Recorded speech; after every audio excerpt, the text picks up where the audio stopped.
Bueno, hola, buenas tardes, noches. A continuación vamos a proceder con el seminario clínico de caso clínico. En este caso nos tocó la bacteria Bacillus cereus. Mi nombre es Ociel Alexis Menchaca Martínez, soy del grupo 8 y mi profesor es el doctor Roberto Saldívar.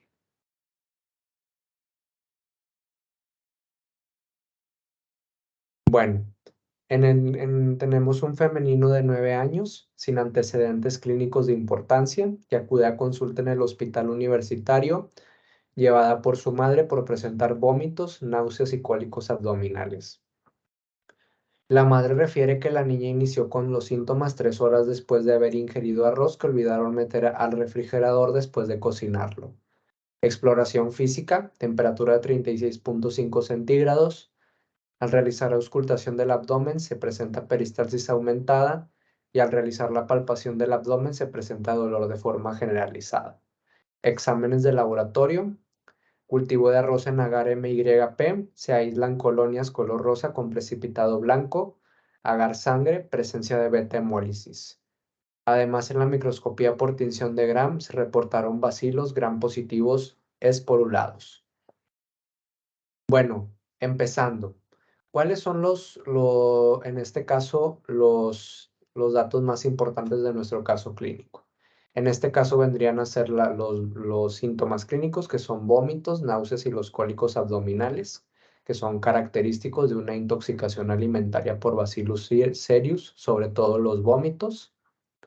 Además, el periodo de incubación en este caso, que es de 3 horas, que es dentro del rango normal, que es de 1 a 6 horas. Además, como antecedente, el tipo de alimento que ingirió, en este caso el arroz, y que olvidó meter al refrigerador después de cocinarlo, y esto pues como tal facilitó la germinación de las esporas.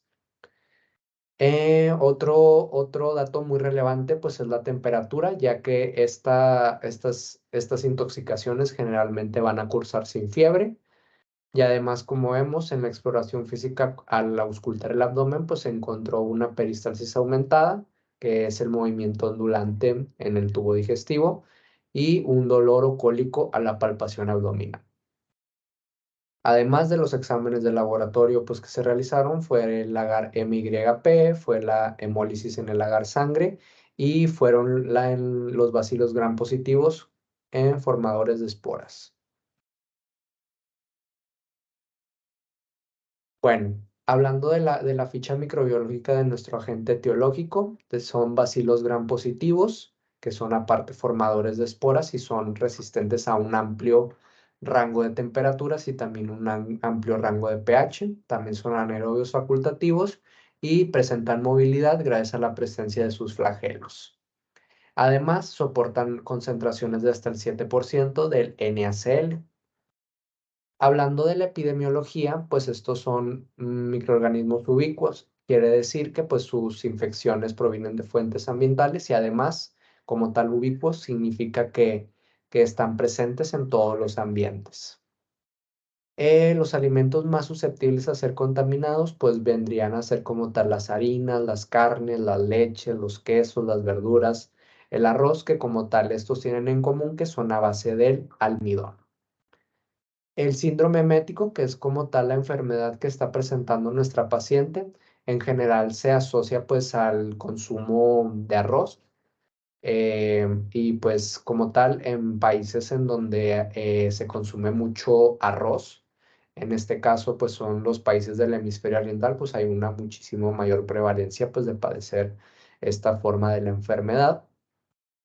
Y también anualmente en los Estados Unidos pues se van a presentar 27,000 casos de este tipo de intoxicaciones pues debido al consumo de arroz y otros alimentos a base de almidón.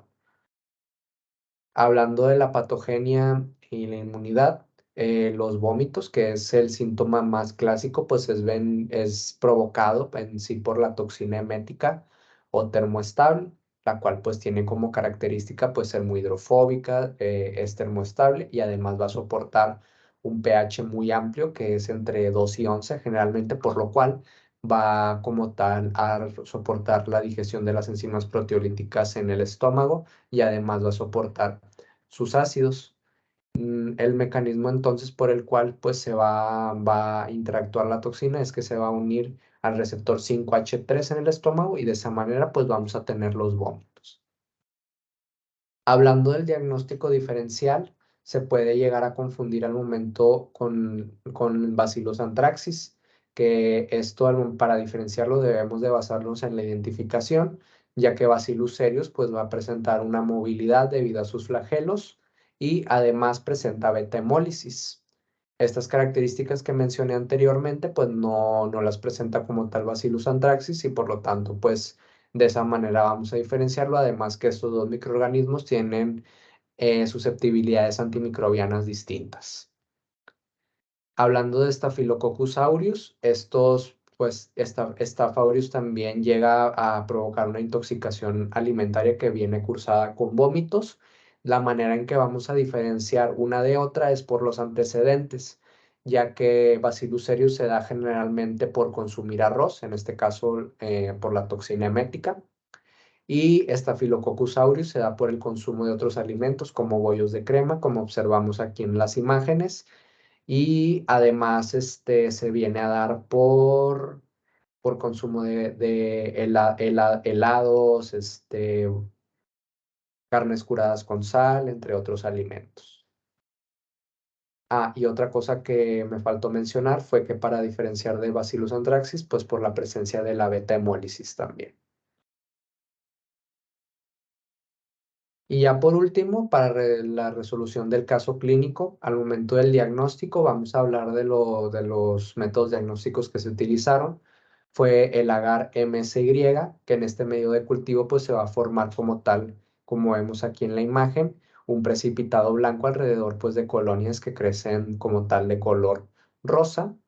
También la polimixina en este medio de cultivo pues va a determinar como tal la selectividad del medio, ya que nos va a inhibir a todas las bacterias gram negativas. Una ventaja una muy importante ventaja que tenemos de esto es que podemos este agar utilizarlo para aislar a Bacillus cereus a partir de los alimentos.